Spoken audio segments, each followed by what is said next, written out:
বাবা, এই ছোট লোকটার সাথে তুমি আমার বিয়ে দিতে চাইছো কেন বলো তো? ওর কি কোনো যোগ্যতা আছে তোমার জামাই হওয়ার? আর আমার কথা একবারও ভাবলে না? ও তো আমার বাড়ির চাকর হওয়ারও যোগ্য না। তারপরেও তুমি ওকে নিজের জামাই করার কেন এভাবে উঠে পড়ে লেগেছো? আমি কিছুতেই বুঝতে পারছি না। আমার রুচি কি এতটাই খারাপ যে ওই রাস্তার ছেলের সাথে আমার সংসার করতে হবে? দেখেছেন তো চেয়ারম্যান সাহেব, আপনার মেয়ে আমাকে কতটা ঘৃণা করে। ও তো আমাকে মানুষই মনে করছে না। তাই বলছি কি, আপনার এই জেদটা এবার ছেড়ে দিন। আপনার মেয়ে কোনো ভুল বলেনি। আমি সত্যি ওর যোগ্য নই। নিশি আমার থেকে অনেক ভালো ছেলে পাবে। শুধু শুধু আমাদের দুজনের জীবন কেন নষ্ট করছেন? দেখেছো তো বাবা, ও নিজেও বলছে যে ও আমার যোগ্য না। যেখানে আমরা দুজনেই রাজি না সেখানে এই বিয়ে দেওয়ার তো কোনো মানেই হয় না। আমি পরিষ্কার বলে দিচ্ছি বাবা, আমি এই বিয়ে কোনো দিন কোনোভাবেই করব না। ওই ছেলের সাথে এক বাড়িতে থাকা তো দূরের কথা, ওর মুখ দেখলে আমার গা জ্বলে। একদম চুপ কর তোরা। তোদের মুখ থেকে আমি আর একটা কথাও শুনতে চাই না। আমি এখন তোদের কোনো অজুহাত শোনার জন্য ডাকিনি, আর তোদের অনুমতিও আমার লাগবে না। আমি যখন বলেছি আজ তোদের বিয়ে হবে, তার মানে আজই হবে। এখানে আর কোনো কথা চলবে না। আমার সিদ্ধান্তই শেষ সিদ্ধান্ত। নিশি আর অয়ন দুজনেই এখন অনেক হতাশ, কারণ তারা জানে চেয়ারম্যান একবার যা বলে সেটাই করে ছাড়ে। আমি ভেবেছিলাম তোদেরকে একটু সময় দেব, যাতে তোরা নিজেদের বুঝে নিতে পারিস। কিন্তু তোরা তো দেখছি উল্টো বেশি বুঝে যাচ্ছিস। তোদের আর কোনো সময় দেয়া যাবে না। আজ বিকেলেই কাজে আসবি, তোরা দুইজনেই রেডি থাকবি। আর শোনো, যদি কোনো চালাকি করার চেষ্টা করো, তবে আমার চেয়ে খারাপ আর কেউ হবে না। আমি ঠিক কতটা খারাপ হতে পারি সেটা খুব ভালো করেই জানিস। অফিস থেকে বের হয়ে আসার সময় দুজনের মনেই ছিল অনেক রাগ আর দুঃখ। অসহ্য! বাবা আবারও নিজের সিদ্ধান্ত আমার উপর চাপিয়ে দিচ্ছে। আমি কেন এই ফালতু ছেলেটাকে বিয়ে করব? আমার নিজের কি কোনো পছন্দ অপছন্দ নেই? সব বাবার পছন্দ মতোই হতে হবে? রাগে আর দুঃখে নিশি অফিসের বাইরে একটা চেয়ারে জোরে লাথি মারে আর নিজের চুল টেনে পাগলের মতো চিৎকার করতে লাগলো। এই যে নিশি সাহেব, এই এক গ্লাস পানি নিন, খেয়ে শান্ত হন। তুমি কোন সাহসে আমার সামনে আসার সাহস করলে? এই গ্লাস সরাও আমার সামনে থেকে। আমার মেজাজ এমনিতেই খারাপ হয়ে আছে, এখন রাগ দেখালে কিন্তু ভালো হবে না। সব তোমার চাল, তাই না? আমার উপরে রাগ দেখিয়ে এখন আর কোনো লাভ আছে? দেখলেনই তো, আপনার বাবা কোনো কথাই শুনলেন না। তিনি তো মানলেনই না যে আমি আপনার যোগ্য নই। এখন চিৎকার না করে বরং পরিস্থিতিটা মেনে নেওয়ার চেষ্টা করুন। আপনার বাবা যা বলে তার বাইরে যাওয়ার ক্ষমতা তো আপনারও নেই, আমারও নেই। ঠিক আছে বাবা, তুমি যখন ঠিক করেছো আজই আমাদের বিয়ে দিবে, তাহলে তাই হবে। তবে একটা কথা মনে রেখো বাবা, তুমি যদি চলো ডালে ডালে, তবে আমি চলবো পাতায় পাতায়।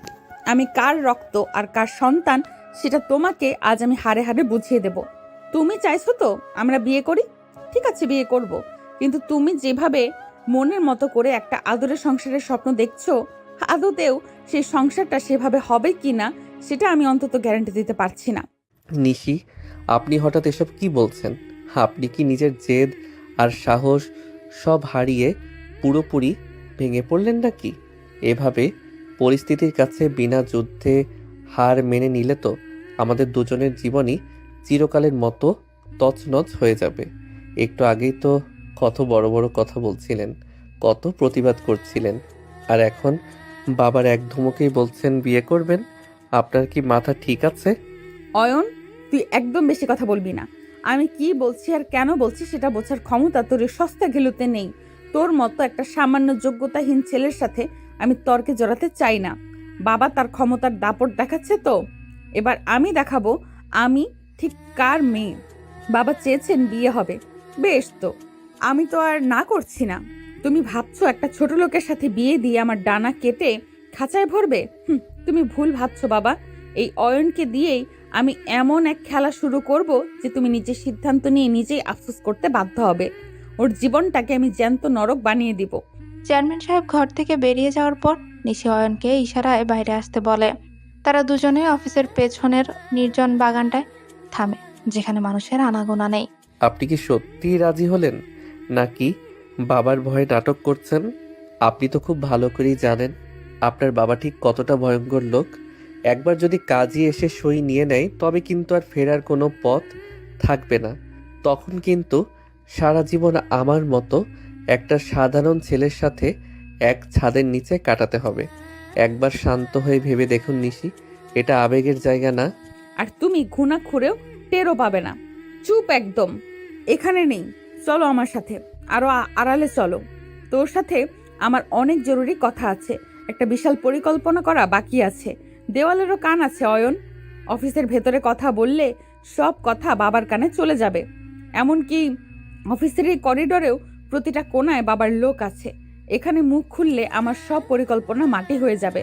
নিশি দ্রুত পায়ে বাগানটার আরো ভেতরে ঘন গাছের আড়ালে গিয়ে দাঁড়ায়। তার শান্ত কিন্তু তীক্ষ্ণ দৃষ্টি দেখে অয়ন যেন নিজের অজান্তেই শিউরে উঠল।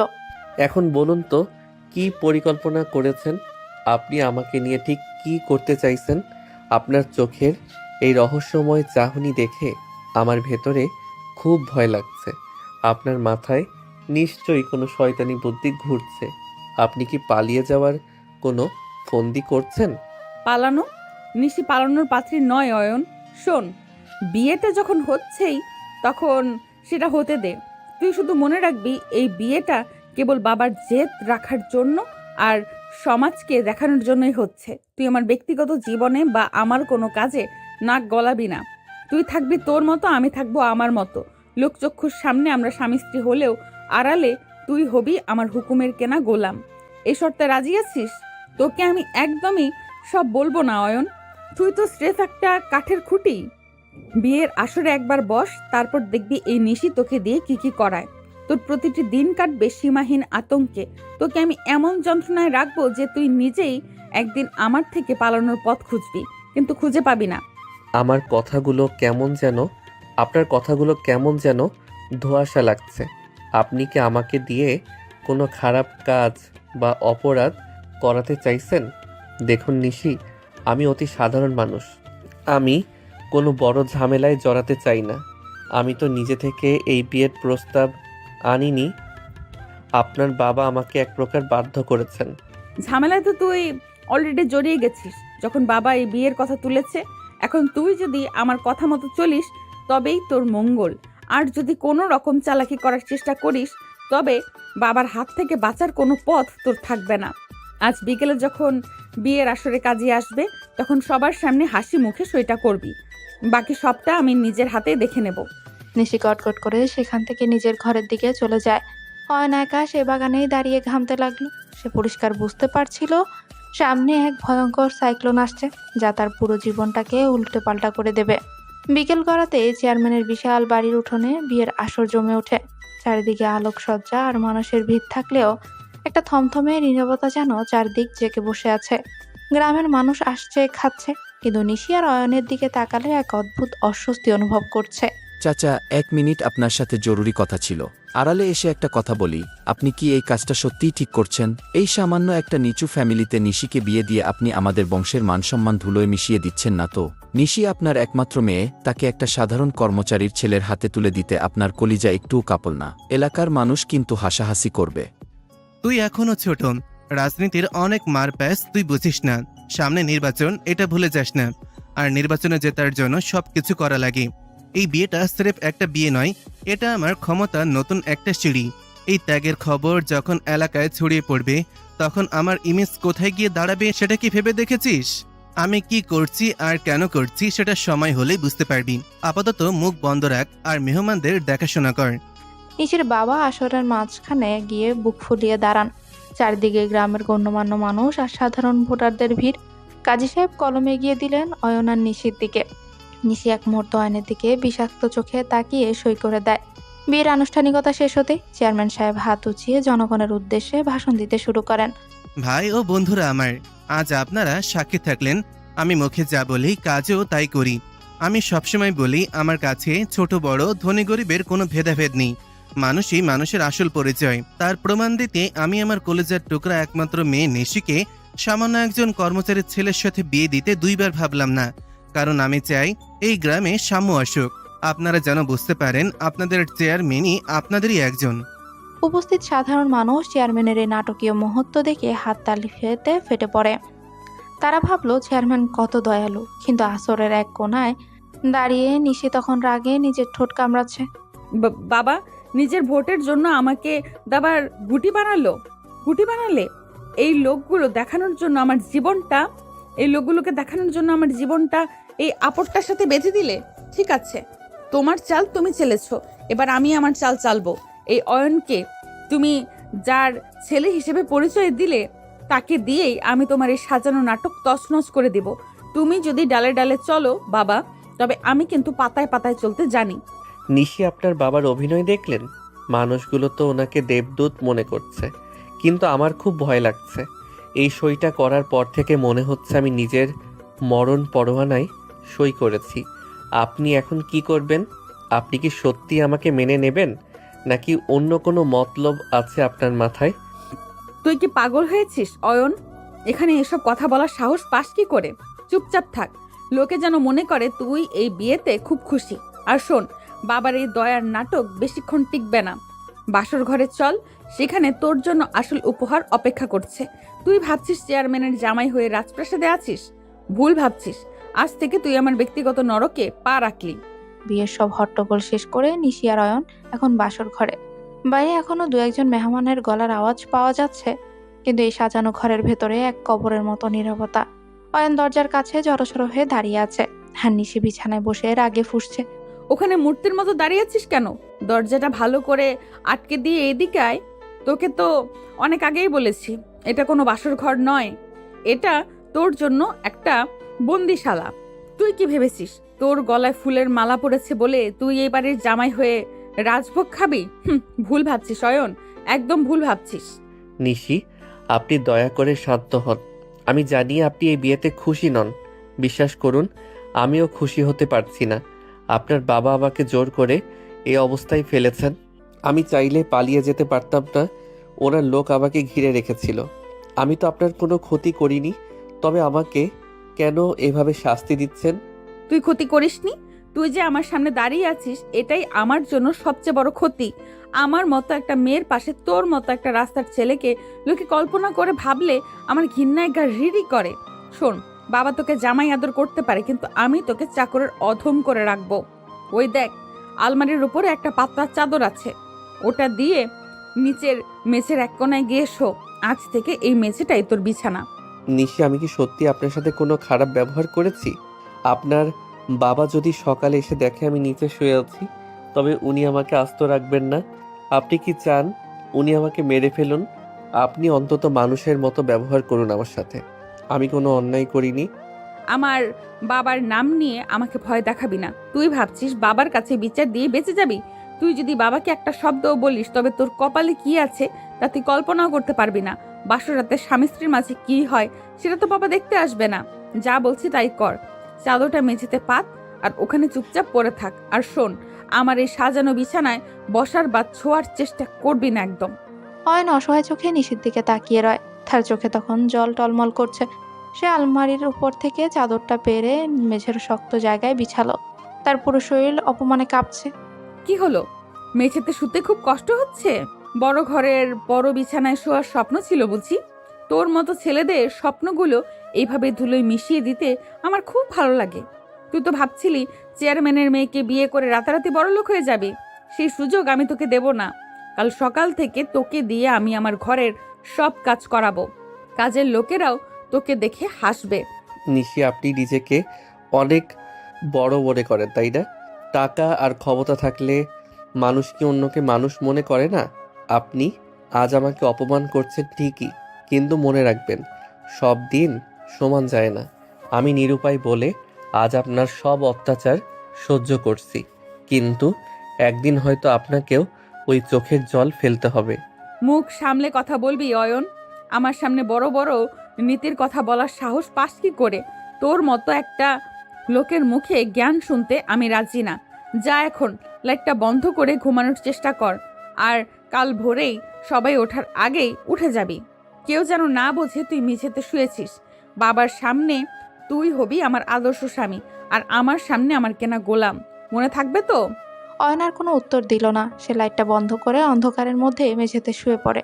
নিশি বিছানায় আয়েশ করে শুলেও তার মনে কোনো শান্তি নেই। তার মাথায় শুধু ঘুরছে কিভাবে অয়নকে ব্যবহার করে তার বাবার সেই দয়ার সাগর ইমেজটা ভেঙে দেওয়া যায়। বাবা, তুমি তো রাজনীতি করতে গিয়ে আমার জীবনটা নষ্ট করলে। এবার দেখো আমি কি করি। এই অয়নকে দিয়েই আমি আমার সব মান সম্মান মাটির সাথে মিশিয়ে দেব।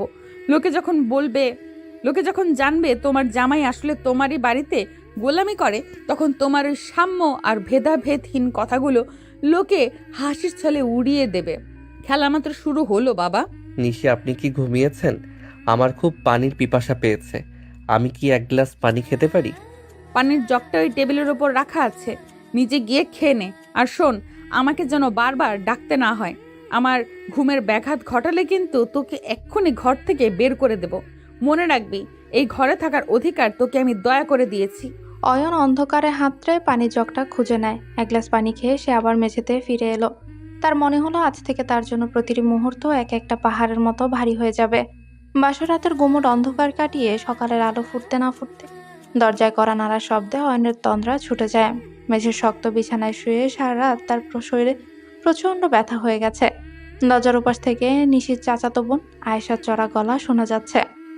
ও নিশি আপা, ও দুলাভাই, বেলা তো অনেক হলো, এবার অন্তত দরজাটা খোলেন। সবাই নিচে আপনাদের জন্য অপেক্ষা করছে। নাস্তা রেডি। আব্বা তো বারবার জিজ্ঞেস করছে দুলাভাইয়ের ঘুম ভাঙলো কিনা। এত বেলা পর্যন্ত ঘুমালে চলে? জলদি উঠেন আপা। নিশি, শুনছেন? আয়েশা ডাকছে, তাড়াতাড়ি উঠুন। কেউ যদি এই অবস্থায় আমাদের দেখে ফেলে তবে কিন্তু তুলকালাম হয়ে যাবে। আপনার বাবা জানলে আমার আর আস্ত থাকা হবে না। দয়া করে মেঝে থেকে চাদরটা তুলে ফেলুন। আপনি কি বুঝতে পারছেন পরিস্থিতি কতটা জটিল হতে পারে? তুই কি জন্মগতভাবেই একটু বেশি ভীতু অয়ন? আয়েশা ডাকছে তাতে আমার কি? ও ডাকতে ডাকতে ক্লান্ত হয়ে ফিরে যাবে। আমি আমার ঘুমের ব্যাঘাত একদম পছন্দ করি না। আর কেউ দেখলে দেখুক, আমার তাতে কিচ্ছু যায় আসে না। আমি তো আর কাউকে ভয় পেয়ে এই সিদ্ধান্ত নেইনি। নিশি, আপনি কি পাগল হয়ে গেছেন? আপনি তো বেশ আয়েশ করে বিছানায় বসে আছেন। আপনার মুখে কোনো দুশ্চিন্তার ছাপই নেই। আপনি একদম চিল মুডে রয়েছেন, অথচ বাইরে সবাই আমাদের ডাকছে। আপনার মনে কি একটু ভয় নেই? কেউ যদি দরজার ফাঁক দিয়ে দেখে ফেলে যে আমি মেঝেতে শুয়ে আছি, তবে তো কেলেঙ্কারি হয়ে যাবে। আপনার চিন্তা হচ্ছে না? একদমই না, বিন্দুমাত্র চিন্তা হচ্ছে না আমার। বরং আমার ভালোই লাগছে এটা ভেবে যে খেলাটা এবার জমবে। আমি আমার বাবাকে এবার হাড়ে হাড়ে বুঝিয়ে দেব যে আমার সাথে চালাকি করা বা আমার ওপর জোর খাটানোর শাস্তি কি হতে পারে। বাবা চেয়েছেন আমি সংসার করি, ঠিক আছে, আমি সংসার করছি। কিন্তু সেই সংসারের আসল চেহারাটা যখন সবার সামনে আসবে, তখন বাবার ওই সম্মানের মুখোশটা খসে পড়বে। তুই শুধু দেখে যা আমি কি করি। নিশি বিছানা থেকে হাই তুলে নামে। সে আয়নার সামনে দাঁড়িয়ে নিজের চুলগুলো ঠিক করে নেয়। অয়ন তাড়াহুড়ো করে মেঝে থেকে চাদর আর বালিশ আলমারির উপর লুকিয়ে ফেলল। নিশি তখনও রহস্যময় হাসি দিচ্ছে। অয়ন, দরজাটা খোলার আগে শোন, বাইরে যাওয়ার পর তুই আমার সামনে একদম স্বামী সাজার চেষ্টা করবি না। সবার সামনে আমি নাটক করব ঠিকই, কিন্তু আড়ালে তুই যেন তোর সীমা ভুলে না যাস। এখন যা, ওয়াশরুম থেকে ফ্রেশ হয়ে আয়। তোর ওই ফ্যাকাশে মুখ দেখলে সবাই সন্দেহ করবে। অয়ন দ্রুত ফ্রেশ হয়ে নেয়। নিশিও তার সাজগোজ শেষ করে দরজার দিকে এগিয়ে এলো। কিন্তু হুট করে নিশি থামতে পেছন থেকে দ্রুত হেঁটে আসা অয়ন নিজেকে সামলাতে পারল না। আরে, আপনি হঠাৎ থেমে গেলেন কেন? আমি তো আপনার গায়েই পড়ে যাচ্ছিলাম। থামলাম কারণ তোর জামার কলারটা ঠিক নেই। বাবা দেখলে ভাববে আমি তোকে মারধর করেছি। নিশি হুট করে অয়নের কলার টেনে ধরে। অয়ন অপ্রস্তুত হয়ে নিশির একদম কাছাকাছি চলে আসে। দুজনের নিঃশ্বাস একে অপরের মুখে লাগছে। অয়ন নিশির চোখের দিকে তাকাতেই দেখে সেখানে এক অদ্ভুত মায়া আর জেদ মিশে আছে। নিশি খুব যত্নে অয়নের কলারটা ঠিক করে দিচ্ছিল, কিন্তু তার স্পর্শে একটা অদ্ভুত বিদ্যুৎ খেলে গেল অয়নের শরীরে। নিশি, আপনি আপনি খুব কাছে চলে এসেছেন। কেউ দেখলে ভুল বুঝবে। আপনি কি চাইছেন আমি আপনার খুব কাছে থাকি? আপনার গায়ের পারফিউমের গন্ধে আমার মাথা ঝিমঝিম করছে। একটু সামনে আয়, একদম বাজে কথা বলবি না। আমি শুধু নাটকটা নিখুঁত করার চেষ্টা করছি। তুই কি ভেবেছিস তোর প্রেমে পড়ে গেছি? শোন অয়ন, তুই দেখতে মন্দ না, কিন্তু তোর ব্যক্তিত্ব ওই রাস্তার ধুলোর সমান। তোর মতো ছেলেকে আমি সির্ফ ঘৃণা করি। এই যে তোর এত কাছে দাঁড়িয়ে আছি, এটা শুধু বাইরের লোকজনকে দেখানোর জন্য একটা রিহার্সাল, যাতে আমরা বাইরে বেরোলে কেউ বুঝতে না পারে ভেতরে আমাদের কি অবস্থা। আপনার এই রহস্য আমি কোনো দিন বুঝতে পারবো না নিশি। আপনি একদিকে আমাকে নরক যন্ত্রণার কথা বলছেন, আবার অন্যদিকে এভাবে কাছে এসে আমাকে পাগল করে দিচ্ছেন। আপনি ঠিক কী চান? আপনার এই টক ঝাল মিষ্টি স্বভাব সামলানো আমার পক্ষে অসম্ভব হয়ে যাচ্ছে। তোকে বুঝতে হবে না, তুই শুধু তোর কাজ করবি। এখন দরজাটা খোল আর মুখে একটা কৃত্রিম হাসি রাখ। মনে রাখবি, তুই এই বাড়ির সিনিয়র জামাই। এখন সবার সামনে তোর ভাবমূর্তি রক্ষা করার দায়িত্ব তোর, কিন্তু ঘরের ভেতরে তুই আমার ওই চাদরের মতোই নগণ্য। নিশি নিজের দরজার ছিটকিনি খুলল। বাইরে আয়শা দাঁড়িয়ে ছিল। নিশি আর অয়নকে একসাথে খুব কাছে দাঁড়িয়ে থাকতে দেখে আয়শা মুচকি হাসে। ও মা, আপনারাও তো দেখছি খুব রোমান্টিক মুডে আছেন। এত সকালে কলার ঠিক করে দেওয়া হচ্ছে বুঝি? আমি তো ভাবলাম দুলাভাই বুঝি আপনাকে ভয় পেয়ে ঘরের কোনায় লুকিয়ে আছে, কিন্তু আপনাদের দেখে তো মনে হচ্ছে আপনারা গতকালই সব মান অভিমান ভুলে গেছেন। আয়শা, বেশি কথা বলিস না তো। দুলা ভাইয়ের প্রতি আমার টান কতটুকু সেটা তো তোরা বাইরে থেকে বুঝবি না। এখন চল, বাবার সামনে যেতে হবে। অয়ন, চলো আমার সাথে। নিশি অয়নের হাতটা শক্ত করে ধরে। অয়ন অবাক হয়ে নিশির দিকে তাকাতেই নিশি তার হাতের উপর নখ দিয়ে একটা চিমটি কাটে। অয়ন ব্যথায় চিৎকার করতে গিয়েও হাসি মুখে সামলে নেয়। তারা দুজন একসাথে ড্রয়িং রুমের দিকে এগিয়ে গেল, যেখানে চেয়ারম্যান সাহেব নাস্তার টেবিলে বসে গম্ভীর মুখে তাদেরই অপেক্ষা করছেন। ড্রয়িং রুমে পা রাখতেই এক অদ্ভুত থমথমে পরিবেশ টের পেল অয়ন। নাস্তার টেবিলে চেয়ারম্যান সাহেব এক হাতে খবরের কাগজ আর অন্য হাতে চায়ের কাপ নিয়ে বসে আছেন। নিশি অয়নের হাত এমনভাবে ধরে রেখেছে যেন তারা পৃথিবীর সবচেয়ে সুখী দম্পতি, কিন্তু নিশি অয়নের হাতে এমনভাবে নখ বসিয়ে রেখেছে যে অয়ন ব্যথায় নীল হয়ে যাচ্ছে, অথচ মুখে হাসি বজায় রাখতে হচ্ছে। তোদের তো উঠতে অনেক বেলা হলো, বিয়ের পরের প্রথম সকাল। আমি আশা করেছিলাম তোরা ভোরেই টেবিলে থাকবি। অয়ন, বসো এখানে। আমাদের বাড়ির জামাই হিসেবে এখন থেকে এই চেয়ারটা তোমার। নিশি, তুইও অয়নের পাশে বস। বাবা, আসলে আমার জামাইয়ের কাল সারা রাত একটুও ঘুম হয়নি। একে তো নতুন জায়গা, তার উপর আমি তো সারাক্ষণ ওকে এটা সেটা বলে জ্বালাতন করেছি। আসলে অয়ন মানুষটা এত সহজ সরল যে ওকে একটু রাগাতে আমার খুব ভালো লাগে। ওই সকালের ঘুমটা একটু গভীর হয়ে গেছিল। কিছু মনে করো না বাবা। ভালো, খুব ভালো। তোমাদের মধ্যে মিল থাকাটাই জরুরি। অয়ন, তুমি সংকোচ করো না। এখন থেকে এটা তোমার নিজের বাড়ি। আমি চাই এলাকার সবাই জানুক আমার জামাই আমার সাথেই থাকে। সামনে নির্বাচনের কাজ শুরু হবে। তোমাকে তো অনেক বড় একটা দায়িত্ব দেব আমি। তোমার মতন একজন বিশ্বস্ত লোকই তো আমার দরকার। জি চেয়ারম্যান সাহেব, আপনি যা বলবেন তাই হবে। আমি আপনার আদেশ পালন করতে সবসময় প্রস্তুত।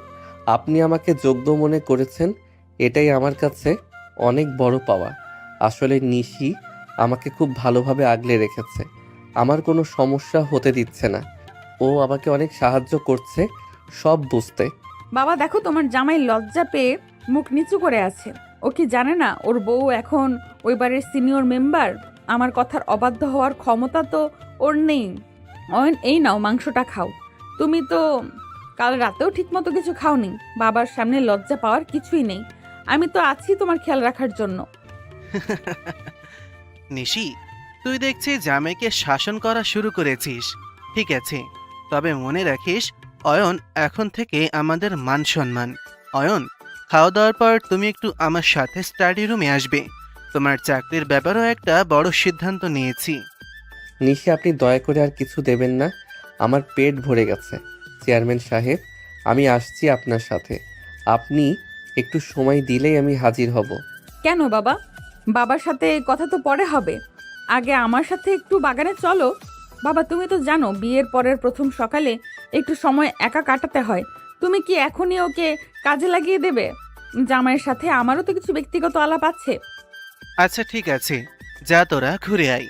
তবে বেশিক্ষণ না নিশি, রাজনীতির ময়দানে সময় খুব দামি। অয়নকে ছাড়া আমার অনেক মিটিং অসম্পূর্ণ থেকে যাবে। নিশি অয়নকে এক প্রকার টেনে বাগানের একদম নির্জন কোনায় নিয়ে আসে। সেখানে নিয়ে নিশি হুট করে অয়নের হাত ছেড়ে দেয়। অয়ন তখনও বুঝে উঠতে পারছিল না নিশি এখন কি করবে। কিরে অয়ন, খুব তো পিরিত দেখাচ্ছিস বাবার সামনে। জি চেয়ারম্যান সাহেব, আপনি যা বলবেন তাই হবে। একদম পাঁচাটা গোলামের মতো কথা বলছিলি কেন? তুই কি ভেবেছিস বাবার ওই স্টাডি রুমে গেলেই তুই অনেক বড় কেউ হয়ে যাবি? নিশি, আপনি কেন বুঝতে চাইছেন না যে আমি নিজের জীবন বাঁচাতে আপনার বাবার কথা শুনছি? উনি যদি সন্দেহ করেন আমাদের মাঝে সব কিছু ঠিক নেই, তবে উনি আমাকে আস্ত রাখবেন না। আপনি কি চান আমি লাশ হয়ে এই বাড়ি থেকে বের হই? আপনি নাস্তার টেবিলে আমার সাথে ওভাবে নাটক না করলে কি হতো না? নাটক আমি করেছি যাতে বাবা নিশ্চিত হয়। কিন্তু তুই যেটা করছিস সেটা চাটুকারিতা। শোন অয়ন, বাবা তোকে চাকরির লোভ দেখিয়ে রাজনীতিতে নামাবে। তুই যদি বাবার কোনো অবৈধ কাজে সাহায্য করিস তবে আমি তোকে জেল খাটাবো। তোর দায়িত্ব হবে বাবা কি কি প্ল্যান করছে সেগুলো আমাকে বলা। আর যদি সেটা না করিস তবে বাসর রাতে ওই মেঝের বিছানাটাও তুই হারাবি। আপনি আপনার বাবার বিরুদ্ধে আমাকে গুপ্তচর হিসেবে ব্যবহার করতে চাইছেন। উনি আপনার বাবা নিশি। আপনি নিজের বাবার ক্ষতি কিভাবে চাইতে পারেন? আমি এই ঝামেলার মাঝে থাকতে চাই না। আমাকে দয়া করে মুক্তি দিন। মুক্তি তোকে কেউ দেবে না। তুই এখন আগুনের মাঝে আছিস। একদিকে বাবার রাজনীতি আর অন্যদিকে আমার জেদ। তুই যদি বাবার পক্ষে থাকিস তবে আমি তোকে ধ্বংস করব, আর যদি আমার হয়ে কাজ করিস তবে হয়তো তোর এই প্রাণটা আমি দয়া করে ভিক্ষা দেব। চিন্তা করে দেখ তুই কোন দিকে যাবি। অয়ন বাকরুদ্ধ হয়ে দাঁড়িয়ে রইল। তার মনে হলো সে এক গোলক ধাঁধায় আটকে পড়েছে। অয়ন বাকরুদ্ধ হয়ে দাঁড়িয়ে রইল। তার মনে হলো সে এক গোলক ধাঁধায় আটকে গেছে। ঠিক সেই মুহূর্তে আয়েশা দূর থেকে চিৎকার করে ডাকলো, কারণ বাড়ির ভেতর থেকে কোনো এক জরুরি ফোন এসেছে যা চেয়ারম্যান সাহেবকে বিচলিত করে তুলেছে। অয়ন আর নিশি দুজনেই দ্রুত বাড়ির ভেতর দৌড়ে গেল, এক অজানা উত্তেজনা টানে। আয়েশার চিৎকারে বাগানের নিস্তব্ধতা ভেঙে গেল। অয়ন ভয় পেয়ে বাড়ির দিকে তাকালেও নিশি নড়ল না। সে স্থির হয়ে দাঁড়িয়ে রইল। হাত তার ঠোঁটের কোণে ফুটে উঠল এক পৈশাচিক তৃপ্তির হাসি। তার মানে খেলাটা শুরু হয়ে গিয়েছে। আমি যতটা সময় চেয়েছিলাম তার আগেই দানটা পড়ে গেল। বাহ, রাজনীতি তো বেশ ভালোই জমে উঠেছে দেখছি। নিশি, আপনি কি বলছেন এসব? কিসের খেলা শুরু হয়েছে? আর আপনি ওভাবে হাসছেন কেন? জরুরি ফোন কল শুনে যে কেউ বিচলিত হয়, আর আপনি মনে মনে আনন্দ পাচ্ছেন। আপনি কি আগে থেকেই জানতেন কিছু একটা হতে চলেছে? আপনার কথাগুলো আমি একদমই বুঝতে পারছি না। তোকে বুঝতে হবে না অয়ন, তুই শুধু দেখে যা। আমি বলেছিলাম না বাবার ডালে ডালে চললে আমি পাতায় পাতায় চলি। বাবার তৈরি করা এই সিংহাসনে আমি নিজ হাতে আগুন দেব। তুই কি ভেবেছিস আমি শুধু তোর উপর অত্যাচার করার জন্য এই বিয়েতে রাজি হয়েছি? না অয়ন, আমার লক্ষ্য অনেক বড়। এখন চল বাড়ির ভেতরে গিয়ে বাবার ওই আতঙ্কিত মুখটা দেখে আসি। নিশি হুট করে অয়নের হাতটা শক্ত করে ধরে, আর তার হাতের আঙ্গুলগুলো অয়নের হাতের আঙ্গুলের সাথে নিবিড়ভাবে মিশে গেল। হঠাৎ করে নিশির এমন স্পর্শে অয়ন থমকে দাঁড়ায়। তার সারা শরীরে এক অদ্ভুত শিহরণ বয়ে গেল। নিশি, আপনি বারবার এভাবে আমার হাত ধরছেন কেন? একবার আপনি আমাকে ঘৃণা করছেন বলছেন, এবার আবার পরক্ষণে এভাবে কাছে আসছেন। আপনার স্পর্শে আমার ভেতরটা কেন জানি ওলট পালট হয়ে যাচ্ছে। দয়া করে এভাবে আমাকে বিচলিত করবেন না। আমি আপনার চালের কোনো দাবার গুটি হতে চাই না। বেশি নাটক করবি না অয়ন। তোর হাত ধরেছি কারণ এখন আমাদের বাড়ির ভেতরে ঢুকতে হবে। সবাই যেন দেখে আমরা কত বড় প্রেমিক জুটি। তোর শিহরণ হচ্ছে না কি হচ্ছে তা শোনার সময় আমার নেই। তোর হাতটা আমার কাছে শুধু একটা অভিনয়ের অংশ। এখন চল আমার সাথে। নিশি প্রায় টেনে অয়নকে ড্রয়িং রুমে নিয়ে এলো। সেখানে গিয়ে দেখা গেল চেয়ারম্যান সাহেব ফোন কানে নিয়ে সোফায় ধপ করে বসে পড়েছে। ওনার কপালে বিন্দু বিন্দু ঘাম জমছে, আর চোখের দৃষ্টি শূন্য হয়ে গেছে। এটা কিভাবে সম্ভব? আমার বিশ্বস্ত লোকগুলো এভাবে আমার পিঠে ছুরি মারলো? আমার গোদামে রাখা সব চাল আর গম পুলিশ কিভাবে হানা দিয়ে ধরলো? এটা তো গোপন থাকার কথা ছিল। কেউ একজন আমার ভেতরের সব খবর পুলিশের কাছে পৌঁছে দিয়েছে, কিন্তু কে? কার এত বড় সাহস? বাবা কি হয়েছে তোমার? অতটা বিচলিত দেখাচ্ছে কেন তোমাকে? ফোন রাখার পর থেকে তো তোমার চেহারা একদম ফ্যাকাশে হয়ে গেছে। কোনো খারাপ খবর এসেছে নাকি? তোমার গুদাম নিয়ে কোনো ঝামেলা হয়েছে? নিশি, আমার সাজানো গোছানো বাগান নষ্ট হতে চলেছে। কেউ একজন আমার দীর্ঘদিনের জমানো সম্মানে কালি দিয়েছে। পুলিশ আমার অবৈধ মালের সব হদিস পেয়ে গেছে। নির্বাচন তো পরের কথা, এখন জেল থেকে বাঁচাই কঠিন হয়ে যাবে। কে এই কাজটা করতে পারে আমি কিছুই ভেবে পাচ্ছি না। অয়ন, তুমি কি কাউকে কিছু বলেছিলে? আমার স্টাডি রুমের খবর কি বাইরে গেছে? না না চেয়ারম্যান সাহেব, আমি তো কাল থেকে নিশির সাথেই আছি। আমি কাউকে কিছু বলিনি। আর আমি তো আপনার এসব কাজের হদিসও জানি না। আপনি আমাকে সন্দেহ করবেন না দয়া করে। আমি আপনার সাথেই আছি। অয়নকে কেন সন্দেহ করছো বাবা? ও তো সকাল থেকে আমার নজরে নজরে আছে। ও তো তোমারই জামাই, ও কেন তোমার ক্ষতি করবে? বরং খোঁজ নাও তোমার আশেপাশে থাকা ওই চামচাদের মাঝে কেউ গাদ্দারি করেছে কিনা। তবে শোনো বাবা, পাপ ছাড়লে কি আর বাপকে ছাড়ে? কোনো একটা ভুল তো তুমি করেছই। খুব তো সাম্যের ভাষণ দিয়েছিলে আসরে, এবার দেখো তোমার ইমেজ কিভাবে মাটির সাথে মিশে যায়। পুলিশের কাছে ওই খবরগুলো আমিই পাঠিয়েছি অয়নের ফোন ব্যবহার করে। এখন পুলিশও জানবে আর গ্রামবাসীও জানবে যে তাদের মহান চেয়ারম্যান আসলে কতটা দুর্নীতিবাজ। অয়নকে সন্দেহ করে কোনো লাভ নেই বাবা, তোমার আসল শত্রু তোমার পাশেই বসে আছে। নিশি, আপনি ওভাবে বাবার দিকে তাকিয়ে আছেন কেন? আপনার চোখে আমি এক অদ্ভুত উল্লাস দেখতে পাচ্ছি। আপনি কি সত্যি কিছু একটা করেছেন? আপনার কি একটু খারাপ লাগছে না আপনার বাবার এই অবস্থা দেখে? একদম চুপ অয়ন, একটা শব্দ উচ্চারণ করবি না। এখন শুধু নাটকটা দেখ। বাবা তুমি ভেঙে পড়ো না, আমি আছি না। আমরা একটা ব্যবস্থা ঠিকই বের করব। অয়ন চলো আমরা ওনার পাশে গিয়ে বসি, আর আমাদের ঐক্যবদ্ধ থাকাটা খুব জরুরি। নিশি অয়নকে নিয়ে চেয়ারম্যানের পাশে গিয়ে বসে এবং ওনার হাতটা মাথায় রাখলো, কিন্তু হারালে সে অয়নের হাতের উপর নখ দিয়ে চেপে ধরে যাতে অয়ন কোনো কথা বলতে না পারে। অয়ন ব্যথায় মুখ চুপ কোচকে ফেললেও নিশি সেই রহস্যময় শীতল চাহনির ভয়ে চুপ করে রইল। বাবার অবৈধ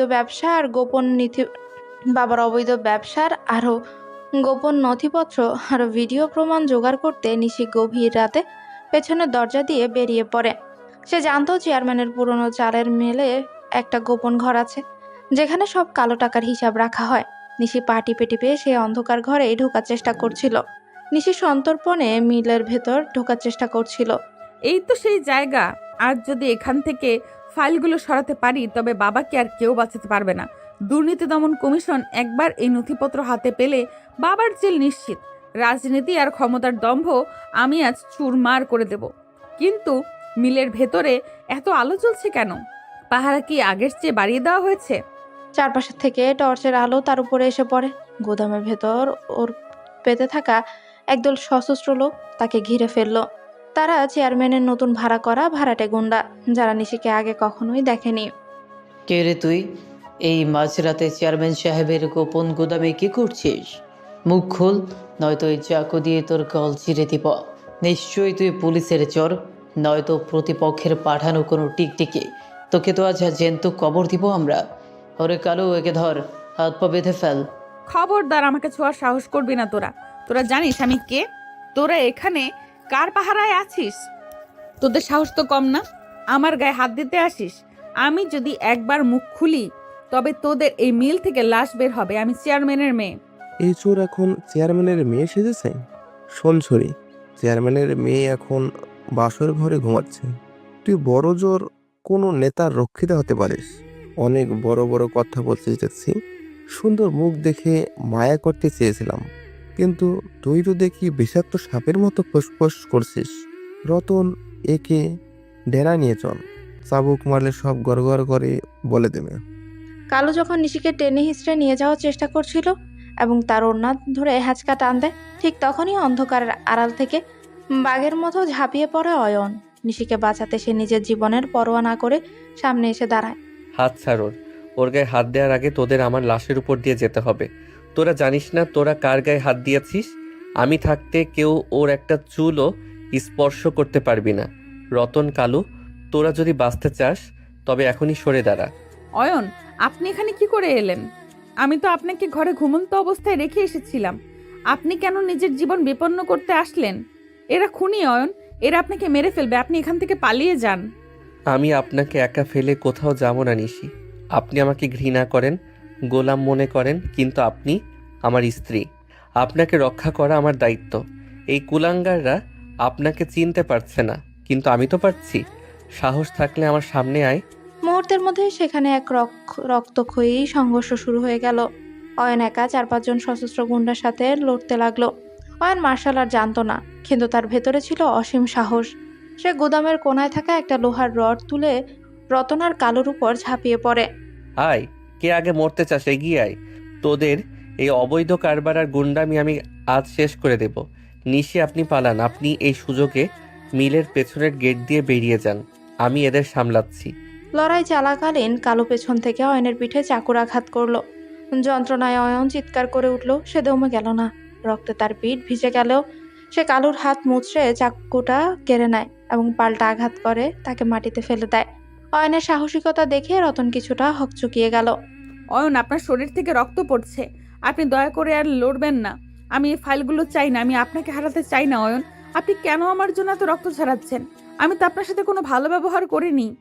নিশি চুপ করে থাকুন। আমি এখনো মরে যাইনি। আপনি যতক্ষণ না নিরাপদ হচ্ছেন ততক্ষণ আমার শরীরে প্রাণ থাকবে। রতন আর কে আছিস আয়, তোদের সবকটাকে আজ আমি জমের দুয়ারে পাঠাবো। অয়নের প্রচণ্ড মারমুখী রূপ দেখে এবং গুদামের অন্য পাশ দিয়ে পুলিশের গাড়ির সাইরেন শোনা যেতেই রতন আর তার সঙ্গীরা নিশিকে ছেড়ে পালিয়ে যায়। অয়ন রক্তাক্ত অবস্থায় হাঁপাতে হাঁপাতে নিশির সামনে ধপ করে বসে পড়ে। তার সারা শরীর ঘাম আর রক্তে একাকার হয়ে গেছে। অয়ন, আপনি এত বড় ঝুঁকি কেন নিলেন? আমি তো আপনাকে সবসময় ঘৃণা করেছি, আপনাকে অপমান করেছি, তাও কেন আপনি আমাকে বাঁচাতে নিজের এই অবস্থা করলেন? আপনার এই রক্ত দেখে আমার বুক ফেটে যাচ্ছে। কথা বলুন অয়ন, চুপ করে থাকবেন না। নিশি, আপনি তো ভালো আছেন। আপনি সুস্থ থাকলেই আমার শান্তি। আমি আপনাকে বাঁচাতে পেরেছি, এটাই আমার বড় পাওয়া। আমি হয়তো আপনার যোগ্য স্বামী হতে পারিনি, কিন্তু আপনার শত্রু হতে চাইনি কোনোদিন। আপনার এই চোখের জল, এটা আমার কষ্টের চেয়েও বেশি দামি। নিশি কান্নায় ভেঙে পড়ে এবং অয়নের রক্তাক্ত মাথাটা নিজের কোলের উপর তুলে নেয়। অয়নের নিঃস্বার্থ সাহসিকতা নিশির মনের ভেতর থাকা দীর্ঘদিনের ঘৃণা বরফকে এক নিমিষে গলিয়ে দিল। অন্ধকার মেলের মেঝেতে তখন এক নতুন আবেগের জন্ম হচ্ছিল। নিশি আর অয়ন যখন রক্তাক্ত অবস্থায় টলতে টলতে বাড়ির প্রধান ফটকে এসে পৌঁছায়, তখন রাত প্রায় শেষ হয়ে আসছে। নিশি খুব সাবধানে অয়নকে ধরে ভেতরে ঢুকানোর চেষ্টা করছিল, কিন্তু ড্রয়িং রুমের আলো জ্বলতে দেখে তারা দুজনেই থমকে দাঁড়ায়। সামনে চেয়ারম্যান সাহেব গম্ভীর মুখে সোফায় বসে আছেন। তার দৃষ্টি যেন বাঘের মতো শিকার খুঁজছে। এত রাতে তোরা বাইরে কি করছিলি? আর অয়নের এই অবস্থা কেন? ও সাদা জামাটা রক্তে লাল হয়ে গেছে কেন? নিশি, তোর ওড়নাটা ছিঁড়েছে কিভাবে? আমার তো মনে হচ্ছে তোরা বাড়িতে ছিলি না। সত্যি করে বল, তোরা কোথায় গিয়েছিলি? আর এই চোট কিভাবে লাগলো? বাবা, তুমি এখনো জেগে আছো? আসলে মাঝরাতে তোমার জামাইয়ের খুব আইসক্রিম খাওয়ার ইচ্ছে ছিল, তাই আমরা বাইক নিয়ে একটু হাইওয়ের দিকে গিয়েছিলাম। ফেরার পথে হঠাৎ একটা কুকুর সামনে চলে আসায় অয়ন ব্রেক কষেছিল। অমনি বাইকটা স্লিপ করে আমরা ঝোপের মধ্যে পড়ে যাই। অয়ন আমাকে বাঁচাতে গিয়ে বেশি আঘাত পেয়েছে। জি চেয়ারম্যান সাহেব, নিশি একদম ঠিক বলছে। আমি বাইকটা সামলাতে পারিনি। রাস্তার পাশে কিছু বড় পাথর পড়েছিল, আমি ঠিক সেই পাথরের উপরেই পিঠ দিয়ে পড়েছি, তাই পিঠে একটু বেশি চোট লেগেছে। আপনি চিন্তা করবেন না, আমরা একটু ওষুধ লাগিয়ে নিলেই ঠিক হয়ে যাবে। আপনি বরং এখন ঘুমাতে যান। Bike accident? কিন্তু তোর চোট দেখে তো মনে হচ্ছে কেউ তোকে ধারালো কিছু দিয়ে আঘাত করেছে। নিশি, তুই কি আমার থেকে কিছু লুকাচ্ছিস? আমার গুদামে আজ রাতে হামলা হয়েছে, আর তোরা ঠিক এই সময় বাইরে চোট পেয়ে ফিরলি।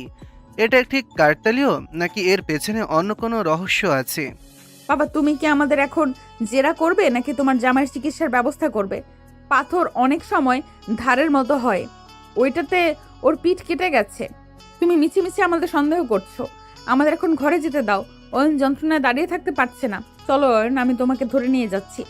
চেয়ারম্যান সাহেব অবিশ্বাসের দৃষ্টিতে কিছুক্ষণ তাকিয়ে রইলেন, কিন্তু নিশির জেদ দেখে আর কথা বাড়ালেন না। নিশি অয়নকে এক প্রকার আগলে ধরে ঘরে নিয়ে এলো এবং ভেতর থেকে দরজা আটকে দেয়। দরজায় পিঠ দিয়ে নিশি লম্বা একটা নিঃশ্বাস ছাড়ে। তার বুকের ভেতরটা তখনও ভয়ে দুরু দুরু করছে।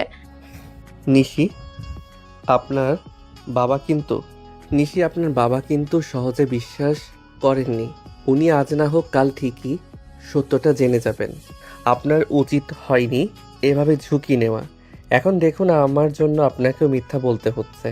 আপনার হাত কাঁপছে কেন? আপনি কি এখনো ভয় পাচ্ছেন? চুপ করো অয়ন, এখন বেশি কথা না বলে বিছানার উপর হয়ে শও। তোমার পিঠের অবস্থা খুব খারাপ। আমি এখনই ফার্স্ট এড বক্স নিয়ে আসছি। আর শোনো, তুমি যদি আজ আমাকে ওই গুন্ডাদের হাত থেকে না বাঁচাতে, তবে আজ হয়তো আমার অস্তিত্বই থাকতো না। তো এখন দয়া করে একটু স্থির থাকো। নিশি পরম মমতায় অয়নের পিঠের রক্ত পরিষ্কার করতে লাগলো। অয়ন যন্ত্রণায় কুকিয়ে উঠে। নিশি তার কপালে হাত রেখে সান্ত্বনা দিচ্ছে। গত কয়েকদিনে তাদের মধ্যে যে ঘৃণা ছিল তা যেন এক নিমিষে কর্পূরের মতো উড়ে গেছে। দীর্ঘ 1 মাস ধরে নিশি অয়নের ছায়াসঙ্গী হয়ে রইল। দুজনের কেউই কাউকে কিছু না বললেও এক অদ্ভুত মায়া কাজ করছিল। অয়নি, স্যুপটা খেয়ে নাও।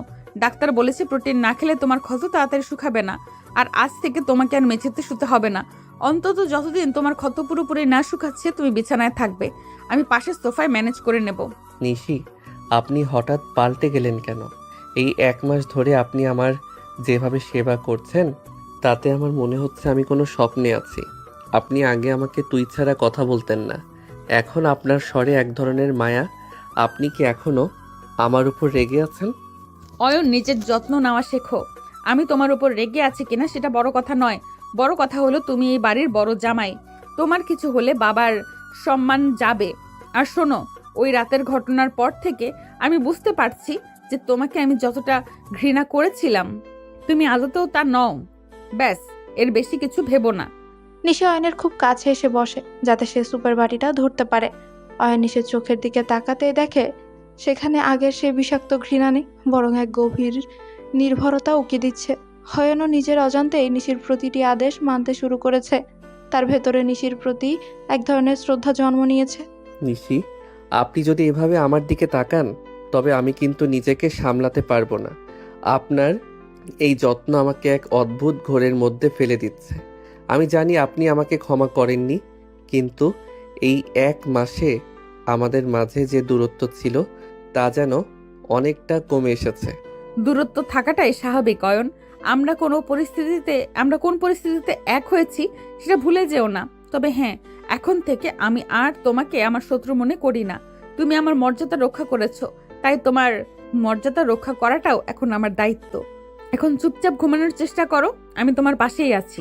অয়ন আর কিছুই বলল না, কিন্তু তার মনে এক ধরনের স্বস্তি কাজ করছিল। নিশিও বাটিটা সরিয়ে রেখে এক দৃষ্টিতে অয়নের ঘুমানোর দিকে তাকিয়ে রইল। তাদের মধ্যে আগের মতো সেই তীব্র দ্বন্দ্ব আর এখন নেই, বরং এক শান্ত শীতল রসায়ন দুজনের হৃদয়ে জায়গা করে নিচ্ছে, যা তারা নিজেরাও স্বীকার করতে পারছে না।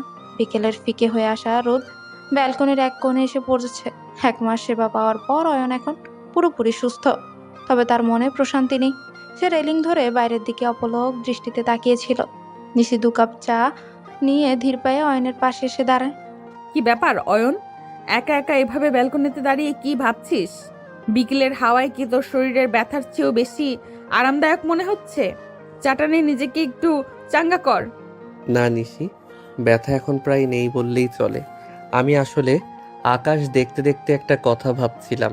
কথাগুলো অনেক দিন ধরে মনের ভেতর বিষের মতো জমছে, কিন্তু সাহস করে আপনাকে কোনো দিন জিজ্ঞেস করতে পারিনি। আজ কেন জানি মনে হচ্ছে জিজ্ঞেস না করলে আমি পাগল হয়ে যাব। আজ যখন মুখ খুলেছিসই তবে বলেই ফেল। আমি জানি তুই আমাকে নিয়ে খুব দ্বিধায় আছিস। কি এমন গোপন কথা যা বলতে তোর এত সংকোচ? নিশি, এই যে গত 1 মাস ধরে আপনি আমার প্রতিটি দিন এত এত যত্ন নিলেন, এত কেয়ার করলেন, সেটা কেন? আপনি কি সত্যি আমাকে মন থেকে ক্ষমা করে দিয়েছেন, নাকি আমাকে নিজের স্বামী হিসেবে মনে জায়গা দিয়েছেন, নাকি এটা শুধুই মাত্র আপনার মতো বড় মানুষের দেখানো সস্তা করুণা? সত্যিটা বলবেন কি? অয়ন, এটা আমার কল্পনাও নয়, তোকে ক্ষমা করাও নয়, আবার পুরোপুরি মেনে নেওয়াও নয়। এটা হলো আমার কৃতজ্ঞতা বোধ। আমি তোর প্রতি কৃতজ্ঞ, কারণ তুই নিজের প্রাণের পরোয়া না করে সেদিন আমার সম্মান আর জীবন বাঁচিয়েছিস। নিশি বেঈমান নয় অয়ন, যে তাকে বিপদ থেকে উদ্ধার করে সে তার প্রতিদান দিতে জানে। ব্যাস, এইটুকু ছাড়া আর অন্য কিছু ভেবে নিজেকে ধোঁকা দিস না।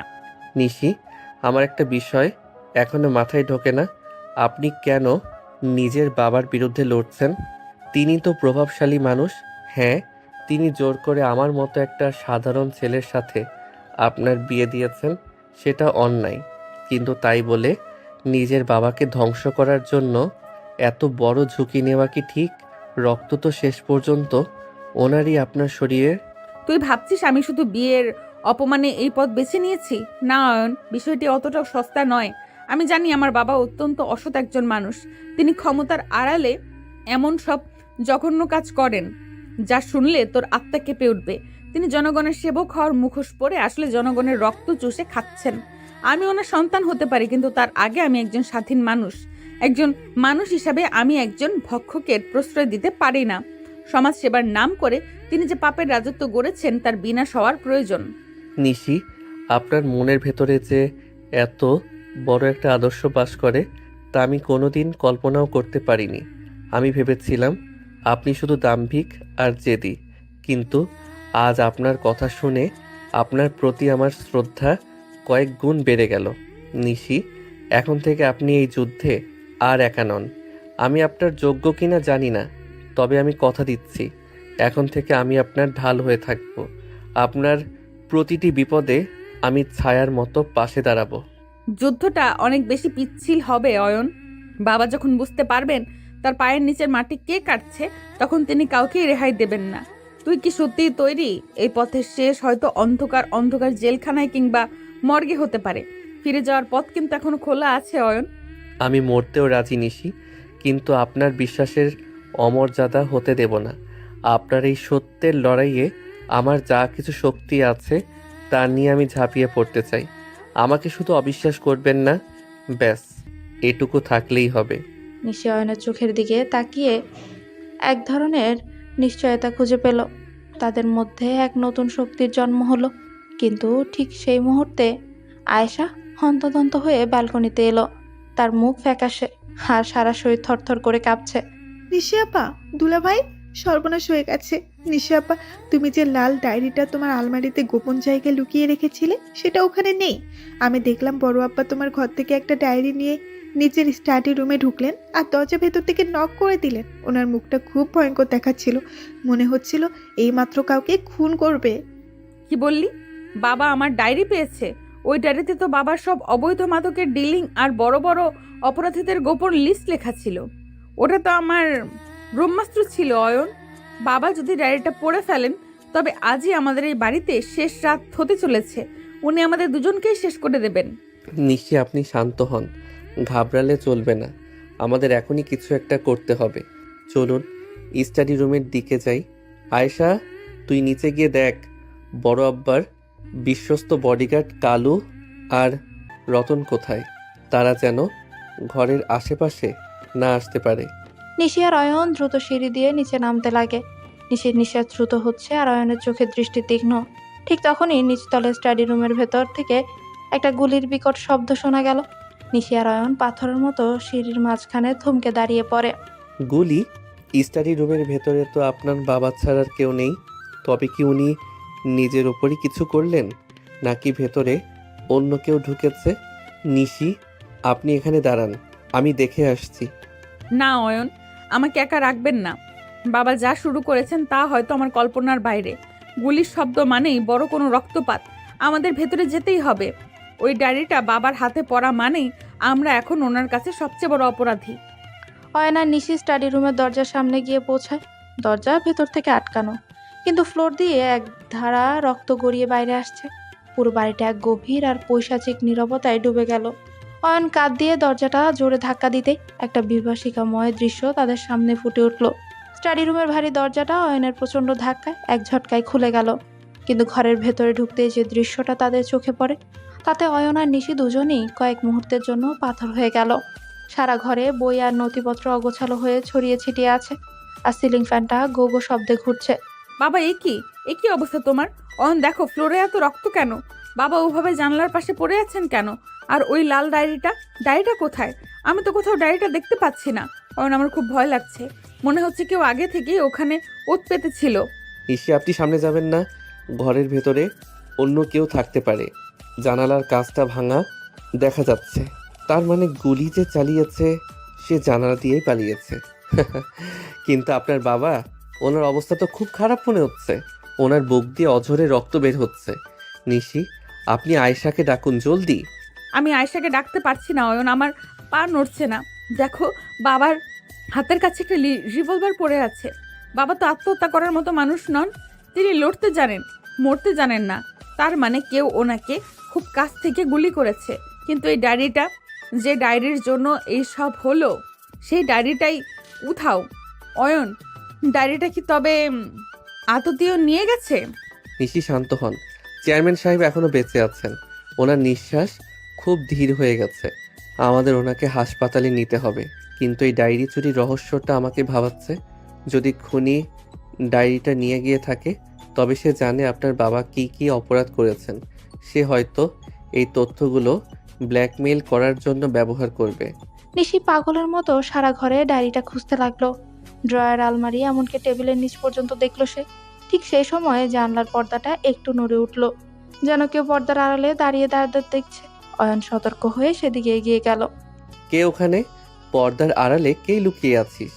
বাইরে আয়, নয়তো আমি গুলি চালাতে বাধ্য হব। নিশি, আপনি সাবধানে থাকুন। এই ঘরের ভেতরেই কেউ একজন এখনো আছে। আমি স্পষ্ট ছায়া দেখতে পাচ্ছি। আততায়ী নিয়ে গেছে। অয়ন সাবধান, ওড়না দিয়ে বাবার রক্ত বন্ধ করার চেষ্টা করছি আমি। আপনি ওদিকে একা যাবেন না। যদি ওর কাছে অস্ত্র থাকে, এই বাড়ির বাইরের কেউ ঢোকা অসম্ভব। তার মানে বাড়ির ভেতরের কেউ এই কাজটা করেছে। রতন আর কালু কোথায়? তারা কি পাহারা দিচ্ছিল না? রতন, তুই এখানে? তোর হাতেও কি রক্ত লেগে আছে? তুই কি চেয়ারম্যান সাহেবকে গুলি করেছিস? আর ওই লাল ডায়েরিটা তোর পেছনের পকেটে কেন? সত্যি করে বল, তুই কার হয়ে কাজ করছিস? কার নির্দেশে তুই নিজের মালিকের উপর হাত তুললি? দুলাভাই, আমাকে ভুল বুঝবেন না। আমি চেয়ারম্যান সাহেবকে মারতে চাইনি, কিন্তু উনি যখন এই ডায়েরিটা পড়লেন তখন ওনার পাগলামি চরমে উঠেছিল। উনি নিশি আপাকে মারার জন্য রিভলভার বের করেছিলেন। আমি শুধু আপাকে বাঁচাতে গিয়ে ওনার সাথে ধস্তাধস্তি করছিলাম, আর ঠিক তখনই গুলিটা চলে গেল। এই ডায়েরিটাই সব নষ্টের মূল। মিথ্যা কথা। রতন, তুই কত টাকা খেয়েছিস প্রতিপক্ষের কাছ থেকে? তুই ভাবছিস আমি তোকে বিশ্বাস করব? তুই ডায়েরিটা সরিয়েছিস কারণ তুই চাস না বাবার অপরাধের প্রমাণ আমার হাতে থাকুক। অয়ন ওর হাত থেকে ডায়েরিটা কেড়ে নিন। ওটা আমাদের এই যুদ্ধের একমাত্র অস্ত্র। রতন, ডায়েরিটা দিয়ে দে। তুই যদি নিশিকে বাঁচাতে চাইতিস তবে গুলিটা ওনার বুকে লাগতো না। তুই পরিকল্পিতভাবে কাজটা করেছিস। জানালা ভাঙা দেখে আমি ভেবেছিলাম কেউ বাইরে থেকে এসেছে, কিন্তু তুই তো ঘরের ভেতর থেকে জানালা ভেঙে নাটক সাজিয়েছিস। বল, তোকে কে পাঠিয়েছে? দুলাভাই, আপনি অনেক চালাক, কিন্তু রাজনীতিতে চালাকি দিয়ে সব হয় না। চেয়ারম্যান সাহেব তার নিজের মেয়েকে সন্দেহ করছিলেন, আর আমি শুধু সেই সন্দেহটাকেই কাজে লাগিয়েছি। এখন ডায়েরিটাও আমার কাছে, আর চেয়ারম্যানের জীবনটাও শুধুই ঝুলছে। আপনারা যদি পুলিশকে খবর দেন তবে নিশি আপার নামে খুনের মামলা দিয়ে দিব, কারণ বন্দুকটা ওনার ঘরের। রতন ডায়েরিটা নিয়ে জানলার দিকে এক লাফে সরে গেল। অয়ন তাকে ধরার চেষ্টা করতে রতন পকেট থেকে একটা ছোট্ট ধোঁয়া তৈরি বোমা ছুঁড়ে মারে। পুরো ঘর মুহূর্তে ঘন কালো ধোঁয়ায় অন্ধকার হয়ে গেল। নিশি আর অয়ন কাশির চোটে চোখে কিছুই দেখতে পাচ্ছিল না। অয়ন, অয়ন কোথায় আপনি? রতন পালিয়ে যাচ্ছে, ওকে ধরুন। ডায়েরিটা চলে গেলে আমরা বাবাকে ধরবো কি করে? অয়ন, আপনি কি শুনতে পাচ্ছেন? আমার নিঃশ্বাস নিতে কষ্ট হচ্ছে। নিশি, ভয় পাবেন না, আমি এখানেই আছি। ধোঁয়া সরলে আমরা বের হব। রতন অনেক বড় জালে ফেসেছে। ও জানে না যে ডায়েরিটা ও নিয়ে গেছে সেটা আসলে ডুপ্লিকেট। আসল নথিপত্রগুলো আমি কাল রাতে সরিয়ে অন্য জায়গায় রেখেছিলাম। নিশি, আপনার উপর বাবার সন্দেহ হচ্ছিল বলেই আমি এই চালটা চেলেছিলাম। তার মানে আপনি সব জানতেন? আপনি ডুপ্লিকেট ডায়েরি বানিয়ে রেখেছিলেন? অয়ন, আপনি এতটা দূরদর্শী হবেন আমি ভাবিনি। কিন্তু বাবার এই অবস্থা দেখে আমার এখন খুব কষ্ট হচ্ছে। অপরাধী হলেও তো তিনি আমার জন্মদাতা। অয়ন, আমাদের তাড়াতাড়ি ওনাকে হাসপাতালে নিতে হবে। এই রহস্যের সমাধান পরে হবে। চলুন নিশি, তবে মনে রাখবেন খেলাটা এখন আর শুধু আপনার বাবার বিরুদ্ধে নেই। এখন আমাদের লড়াই করতে হবে সেই অদৃশ্য শক্তির বিরুদ্ধে, যারা রতনের মতো মানুষদের লেলিয়ে দিচ্ছে। আমাদের খুব সতর্ক হতে হবে। বাড়ির বাইরে এখন প্রতিটি ছায়া আমাদের শত্রু হতে পারে। অয়ন চেয়ারম্যানকে পাজাকোলা করে তুলে নিল, আর নিশি দরজার দিকে দৌড়ালো। বাইরে থেকে পুলিশের সাইরেনের শব্দ শোনা যাচ্ছে, কিন্তু প্রশ্ন হলো পুলিশকে খবর দিল কে? রতন নাকি অন্য কেউ? এক গভীর আর রক্ত ভেজা রহস্যের আবর্তে পড়ে গেল নিশি আর অয়ন। চেয়ারম্যান সাহেবকে হাসপাতালে আইসিইউতে ভর্তি করা হয়েছে। বাইরে কড়া পুলিশ পাহারা। নিশি আর অয়ন হাসপাতালের করিডোরের এক কোণে দাঁড়িয়ে আছে। চারিদিকে নিস্তব্ধতা, শুধু আইসিইউর যন্ত্রপাতির একঘেয়ে শব্দ শোনা যাচ্ছে। নিশির চোখে জল আর অয়নের চোখে অসীম দুশ্চিন্তা। অয়ন, এত কিছুর পর আমি নিজেকে খুব অপরাধী মনে করছি। বাবার বিরুদ্ধে প্রমাণ জোগাড় করতে চেয়েছিলাম ঠিকই, কিন্তু ওনাকে মৃত্যুর মুখে ঠেলে দিতে চাইনি। রতন যে এতটা ভয়ঙ্কর হতে পারে আমি ভাবতেও পারিনি। এখন যদি বাবার কিছু হয়ে যায় আমি নিজেকে কোনোদিন ক্ষমা করতে পারবো না রে। নিশি, আপনি নিজেকে এভাবে ভেঙে ফেলবেন না। আপনি যেটা করেছেন সেটা অন্যায়ের বিরুদ্ধে লড়াই ছিল। অপরাধী যেই হোক তাকে শাস্তি পেতেই হয়। আর চেয়ারম্যান সাহেব শক্ত মানুষ, তিনি ঠিকই ফিরে আসবেন। এখন আমাদের শক্ত থাকতে হবে, কারণ রতন বা তার পেছনে থাকা মানুষগুলো এখনো বাইরে ঘুরে বেড়াচ্ছে। তুই বারবার আমার বিপদে ঢাল হয়ে দাঁড়াচ্ছিস কেন অয়ন? আমি তো তোর সাথে কোনোদিন ভালো ব্যবহার করিনি। তোকে ছোট লোক বলেছি, অপমান করেছি, বাসর রাতে মেঝেতে শুতে বাধ্য করেছি, তাও কেন তুই আমার জন্য এত কিছু করছিস? তোর মনে কি আমার প্রতি একটুও ঘৃণা নেই? আমাকে কি তোর এক মুহূর্তের জন্য স্বার্থপর মনে হয় না? ঘৃণা করার মতো সময় এখন আর নেই নিশি। আপনি যখন আমার পিঠের ক্ষত পরিষ্কার করছিলেন তখনই আমি বুঝেছিলাম আপনার এই কঠিন হৃদয়ের ভেতরেও একটা কোমল মন আছে। আমি হয়তো আপনার স্ট্যাটাসের সমান নই, কিন্তু আপনার মনের খুব কাছে পৌঁছাতে চাই। এই রহস্য, এই লড়াই, সব কিছুর মাঝখানে আমি শুধু আপনাকে একটু শান্তিতে দেখতে চাই। কথা বলতে বলতে অয়ন দেখলো নিশির শীতে বা আতঙ্কে থরথর করে কাঁপছে। এসির ঠান্ডা আর মানসিক চাপে নিশি প্রায় জ্ঞান হারানোর মতো অবস্থা। অয়ন আলতো করে নিশির কাঁধে হাত রাখে। হঠাৎ অয়নের এই স্পর্শে নিশি চমকে তার দিকে তাকায়। অয়নের চোখে এখন আর কোনো ভয় নেই, আছে এক গভীর মায়া। তুই আমাকে ছেড়ে যাবি না তো অয়ন? আমার এখন মনে হচ্ছে এই পৃথিবীতে তুই ছাড়া আমার আর কেউ নেই। বাবা যখন সুস্থ হয়ে ফিরবেন তখন হয়তো আমাকে ত্যায্য করবেন, আমার থাকার কোনো জায়গা থাকবে না। তুই কি তখন আমার পাশে থাকবি, নাকি সুযোগ বুঝে প্রতিশোধ নিবি আমার ওপর? নিশি, আমি আপনার হাতটা যখন একবার ধরেছি, মরার আগে আর ছাড়বো না। আপনি চেয়ারম্যানের মেয়ে হন বা সাধারণ কোনো মেয়ে, আমার কাছে আপনি শুধু আমার নিশি। আজ থেকে এই লড়াইটা শুধু আপনার নয়, আমাদের দুজনের। আমরা একসাথে এই জট খুলব আর সব অপরাধীর মুখোশ খুলে দেব। তোর এই একটা কথা আমাকে অনেক সাহস দিচ্ছে অয়ন। জানিস, আমি আগে কোনো দিন কাউকে বিশ্বাস করতে পারিনি, কিন্তু আজ তোর চোখের দিকে তাকিয়ে মনে হচ্ছে আমি পৃথিবীর সবচেয়ে নিরাপদ আশ্রয়ে আছি। তোর এই মায়া আমাকে তোর প্রতি ভীষণভাবে দুর্বল করে দিচ্ছে। তুই কি বুঝতে পারছিস আমার মনের অবস্থা? অয়ন নিশির কপালে আলতো করে একটা চুমু খেলো। সে স্পর্শে নিশির সারা শরীর এক অন্যরকম বিদ্যুৎ খেলে গেল। তাদের এই রোমান্টিক মুহূর্তটা রহস্যের কালো মেঘের মাঝে যেন এক ঝলক সোনালি রোদ। নিশি চোখ বন্ধ করে অয়নের বুকে মাথা রাখে, কিন্তু তাদের এই ঘনিষ্ঠতা আড়াল থেকে কেউ একজন দেখছিল। নিশি, আমাদের এখনই সজাগ হতে হবে। মনে হচ্ছে হাসপাতালেও আমাদের উপর নজর রাখা হচ্ছে। রতন একা এই কাজ করেনি। এই চক্রান্তের পেছনে বড় কোনো রাঘব বোয়াল আছে যে চায় না আপনার বাবা মুখ খুলুক। চলো আইসিইউ এর সামনে যাই। আমাদের প্রতিটি মুহূর্ত এখন দামি। চল অয়ন, আমি তৈরি। তোর হাত আমার হাতে থাকলে আমি এখন মৃত্যুকেও জয় করতে পারি। আমরা দেখাবো যে সত্য আর ভালোবাসার জয় সব সময় হয়। যারা আমাদের ক্ষতি করতে চায় তাদের আমি দেখে নেব।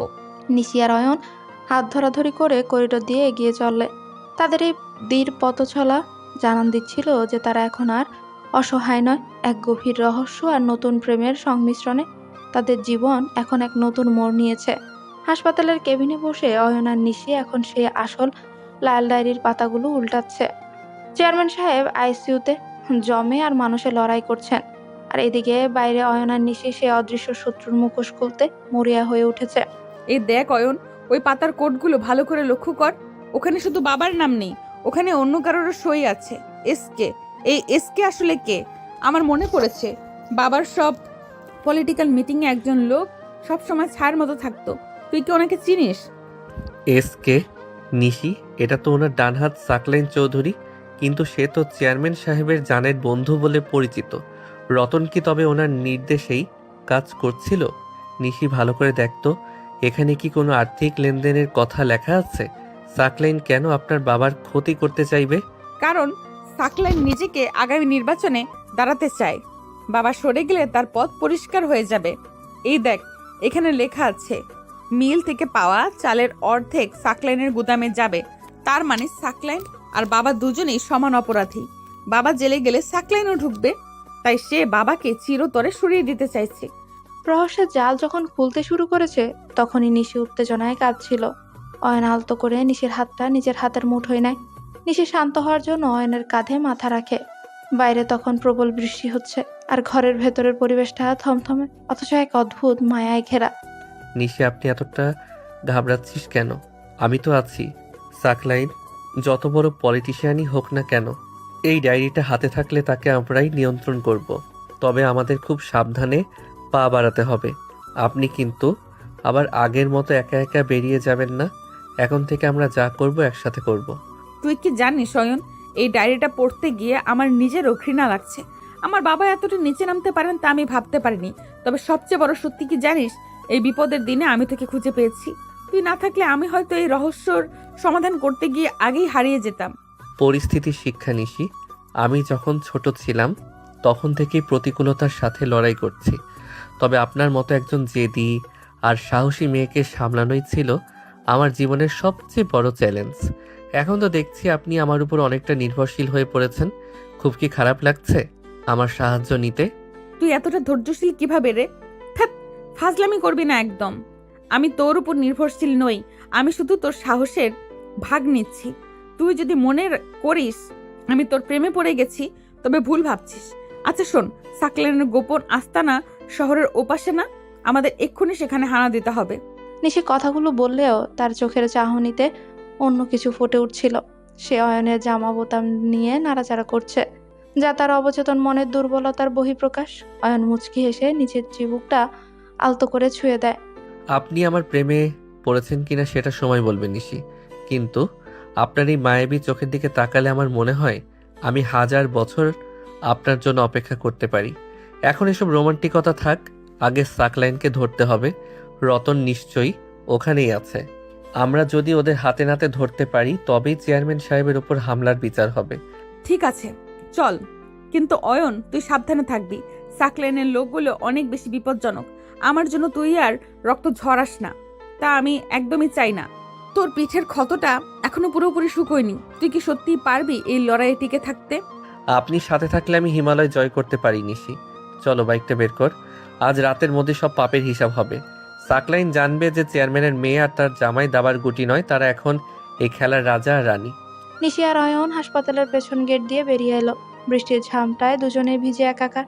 অয়ন বাইক স্টার্ট দিতে নিশি তার পেছনে বসে তাকে শক্ত করে জড়িয়ে ধরে। বৃষ্টির শব্দে নিশির মনের চাপা অনুভূতিগুলো যেন আজ মুক্তি পেতে চাইছে। অয়ন শোন, আজ আমাদের কিছু হয়ে যায় তবে মনে রাখিস, তোকে আমি আর ঘৃণা করি না, বরং তুই আমার জীবনের সবচেয়ে সুন্দর ভুল। তোকে আমি কোনোদিন বলতে পারবো না হয়তো, কিন্তু তুই আমার জন্য অনেক বড় আশ্রয়। চুপ কর পাগলি, আমাদের কিচ্ছু হবে না। আপনি শুধু আমাকে জাপটে ধরে থাকেন।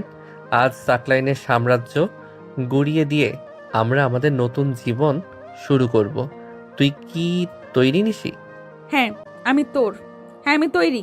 শুধু চল অয়ন, আজ রাতের শেষ দেখে ছাড়বো। রহস্যের জট যেমন খুলবে তেমনি আমাদের জীবনের নতুন অধ্যায়ও আজ থেকেই শুরু হবে। বাইকের গতি বাড়তে নিশি তার মুখটায় অয়নের পিঠে গুজে দেয়।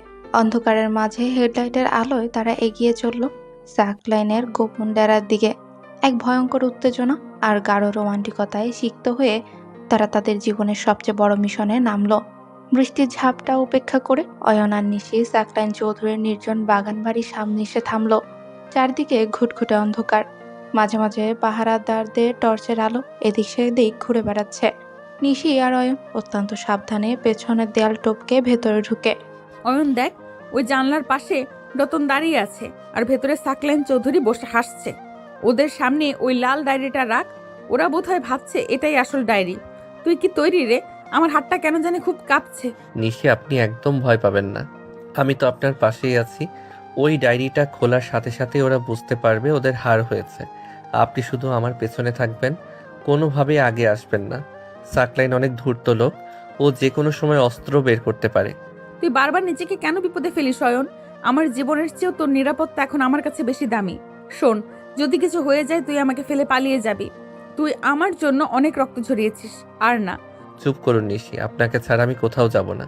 আপনি যখন আমাকে জড়িয়ে ধরে বাইকে বসেছিলেন তখনই আমি মনে মনে ঠিক করেছি আপনাকে আমি কোনো দিন একা হতে দেব না। এখন চলুন, জানালা দিয়ে ভেতরে ঢোকার এটাই সুযোগ। অয়ন জানলার কাজ সরিয়ে অতি সাবধানে ভেতরে ঢুকে। নিশিও তার পিছু পিছু এলো। সাকলাইন চৌধুরী তখন ডায়েরির পাতাগুলো উল্টে অবাক হয়ে যাচ্ছে, কারণ সেখানে নিশি আর অয়নের বিয়ের কিছু মজার ছবি আর ব্যঙ্গাত্মক সব কথা লেখা ছিল। রতন, তুই এটা কি নিয়ে এসেছিস? এই ডায়েরিতে তো অপরাধের কোনো চিহ্নই নেই, সব ভুয়া নথিপত্র আর এই নিশির হাতের লেখা ফালতু সব কথা। আসল ডায়েরিটা কোথায়? তুই কি আমাকে ধোকা দিচ্ছিস? চেয়ারম্যানের মেয়ে তোকে ঘোল খাইয়ে ছেড়েছে আর তুই বোকার মতো এটা নিয়ে পালিয়ে এসেছিস। স্যার, আমি তো ওটা নিশি আপার ঘরের গোপন ড্রয়ার থেকেই নিয়েছে। নিশি আপা এটা ডুপ্লিকেট বানিয়ে রেখেছিল, আমি বুঝতে পারিনি। স্যার, আমাকে একটা সুযোগ দিন, আমি এখনই গিয়ে আসলটা নিয়ে আসছি। সেই সুযোগ আর পাবেন না রতন। আসল ডায়েরি এখন পুলিশের কাছে যাওয়ার অপেক্ষায়। সাকলাইন সাহেব, আপনার খেলা শেষ। চেয়ারম্যান সাহেবকে মারার চেষ্টা আর তার গোদামে হামলা, সব কিছুর প্রমাণ এখন আমাদের হাতে। আপনি ভেবেছিলেন চেয়ারম্যানের মেয়েকে দুর্বল দাবার গুটি বানাবেন? বড় ভুল করেছিলেন। অয়ন আর নিশিকে দেখে সাকলাইন চৌধুরী তার ড্রয়ার থেকে রিভলভার বের করার চেষ্টা করতেই অয়ন তার উপর বাঘের মতো ঝাঁপিয়ে পড়ে। দুজনের মধ্যেই প্রচণ্ড ধস্তাধস্তি শুরু হয়। নিশি চিৎকার করে অয়নকে সাবধান করছিল। রতন পাশ থেকে ছুরি নিয়ে এগোতেই নিশি তার হাতের উপর ভারী একটা ফুলদানি দিয়ে সজোরে আঘাত করে। রতন, তো সাহস তো কম না। যে বাড়িতে নুন খেয়েছিস সেই বাড়ির মালিকের ওপরে ছুরি চালাস? তোর মতো বেঈমানদের জায়গা জেলখানায়। অয়ন, তুই সাবধানে থাক, ওর হাতে পিস্তল আছে, তুই সরে আয়। নিশি, আপনি দূরে সরুন। সাকলাইন, আপনি নিজেকে অনেক বড় রাজনৈতিক নেতা মনে করেন তো? আজ সাধারণ মানুষের কাছে আপনার মুখোশ খুলে যাবে। এই যে আসল ডায়েরির কপি আমার কাছে, আপনার সব মাদকের ব্যবসা আর খুনের হিসেব এখানে নথিবদ্ধ আছে। অয়ন সাকলাইনের হাত মুচড়ে পিস্তলটা কেড়ে নেয় এবং তাকে দেয়ালেতে চেপে ধরে। সাকলাইনের লোকগুলো ছুটে আসতে না আসতেই বাইরে পুলিশের সাইরেন বেজে ওঠে। অয়ন আগে থেকে বুদ্ধি করে পুলিশকে খবর দিয়ে রেখেছে। পুলিশ এসে সাকলাইন আর রতনকে হাতকড়া পরায়। অয়ন, তুই পারলি, তুই সত্যিই পেরেছিস রে। এই ভয়ঙ্কর মানুষগুলোকে তুই একাই সামলে নিলি। ধস্তাধস্তির সময় কোথাও কেটে গেছে। এদিকে আয় তো, আমি একটু মুছে দেই। আপনি এতটা অবাক হচ্ছেন কেন নিশি? আমি তো বলেছিলাম আপনাকে রক্ষা করা আমার কর্তব্য। রক্ত তো সামান্য ব্যাপার। আপনার এই জয় দেখার জন্য আমি সব করতে পারি। কিন্তু এখন আপনি কি আমাকে সত্যি মন থেকে মেনে নেবেন, নাকি বিপদ কেটে গেলে আবার সে আগের মতো আমার সাথে খারাপ ব্যবহার করবেন? তুই একটা আস্ত পাগল অয়ন। এই বিপদের মাঝেও তুই এইসব কথা ভাবছিস? আমি তোকে ঘৃণা করতাম কারণ আমি তোকে চিনতে পারিনি, কিন্তু আজ তুই যে সাহসিকতার দেখালি তাতে আমি নিজেকে তোর চরণে সঁপে দিতেও দ্বিধাবোধ করব না। তুই আমার স্বামী না হলে হয়তো আমি আজ বেঁচেও থাকতাম না। নিশি, আপনার চোখেই প্রথম মায়া দেখতে পাচ্ছি। এই মায়ার জন্যই তো আমি এত অপমান আর কষ্ট সহ্য করলাম। শুনুন, আপনার বাবা এখন হাসপাতালে সুস্থ হয়ে উঠবেন। আমরা ওনাকে সব বলবো। উনি হয়তো আমাদের সম্পর্কটা এবার সুন্দর করে মেনে নেবেন। মেনে না নিয়ে ওনার উপায় নেই। আমি যে তোর মায়ায় পড়ে গেছি অয়ন, সেটা তো এখন পুরো দুনিয়া জেনে যাবে। তুই আমার সিনিয়র বউ হওয়ার শখ মিটিয়ে আজ আমার হৃদয়ের রাজা হয়ে গেছিস। অয়ন আলতো করে নিশির কপালে নিজের মাথা ছোঁয়। বৃষ্টির শীতল হাওয়ায় তাদের চারপাশের পরিবেশটা এখন আর উত্তপ্ত নয়, বরং এক শান্ত রোমান্টিকতায় ভরে উঠল। নিশি অয়নের হাতটা শক্ত করে ধরল। যা সে আর কোনো দিন ছাড়বে না। কয়েকদিন হাসপাতালে জমে মানুষে লড়াই করার পর চেয়ারম্যান সাহেব এখন অনেকটাই সুস্থ। জ্ঞান ফেরার পর তিনি খবর শুনেছেন সাকলাইন আর রতন এখন জেলে। অয়ন আর নিশি এখন ওনার কেবিনেই দাঁড়িয়ে আছে। চেয়ারম্যানের চোখে আজ এক অদ্ভুত বিষণ্ণতা আর অনুশোচনা। অয়ন, তুমি এদিকে আসো। বাবা, আমার খুব লজ্জা লাগছে তোমার সামনে মুখ তুলে তাকাতে। আমি তোমাকে শুধু একজন কর্মচারী ছেলে ভেবেছিলাম তোমাকে ভয় দেখিয়ে বা টাকা দিয়ে আমার হাতের পুতুল বানিয়ে রাখবো। কিন্তু আজ সাকলাইনের ওই ডেরে থেকে তুমি যেভাবে আমার মেয়েকে আর আমার সম্মানকে বাঁচালে, তাতে আমার চোখ খুলে গেছে। তুমি আমার যোগ্য জামাই নও, বরং আমি তোমার মতন একজন সৎ ছেলে শ্বশুর হওয়ার যোগ্য নই। আমাকে কি তুমি মাফ করতে পারবে? ছি চেয়ারম্যান সাহেব, আপনি ওভাবে বলবেন না। আপনি মুরব্বী মানুষ, আমার বাবার সমান। আমি তো কেবল আমার দায়িত্ব পালন করেছি। আপনি সুস্থ হয়ে ফিরে এসেছেন, এটাই আমাদের কাছে সবচেয়ে বড় পাওনা। আপনি ক্ষমা চাইলে আমি অনেক ছোট হয়ে যাব। আমি শুধু চাই আপনি চিরকাল আমাদের পাশে এভাবেই ছায়া হয়ে থাকুন। তবে একটা অনুরোধ আছে, এখন থেকে সব অন্যায়ের পথ ছেড়ে দিন। আমি কথা দিচ্ছি বাবা, আমি জনগণের সাথে অনেক বেইমানি করেছি। সাকলাইনের সাথে মিলে যে কালো টাকার কারবার করেছি তা আজ থেকে শেষ। আমি রাজনীতি করব ঠিকই, কিন্তু এবার শুধু মানুষের সেবা করার জন্য। নিশি, মা আমার, তুই ঠিকই বলেছিলি। আমি ক্ষমতার মোহে অন্ধ হয়ে গিয়েছিলাম। তোকে একটা সাধারণ ছেলের সাথে বিয়ে দিয়ে আমি তোকে ছোট করতে চেয়েছিলাম, কিন্তু আজ বুঝলাম আমি তোকে জীবনের সবচেয়ে বড় সম্পদ উপহার দিয়েছি।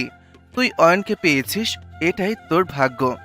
বাবা, আমি তোমাকে অনেক ঘৃণা করতাম তোমার এই অসৎ কাজের জন্য, কিন্তু আজ যখন তুমি নিজের ভুল বুঝতে পেরেছো, তখন আমার সব রাগ জল হয়ে গেছে। আমি তোমাকে ক্ষমা করে দিয়েছি। আর অয়ন, ও তো শুধু অয়ন নয়, ও আমার প্রাণ।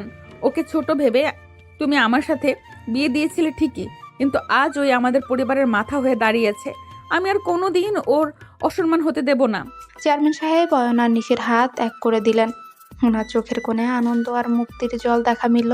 হাসপাতালের কেবিনটা আজ আর গুমট নয়, বরং হাসিতে ভরে উঠল। এরপর কয়েকদিন কাটলো নিশি আর অয়নদা নিজেদের গুছিয়ে নিতে।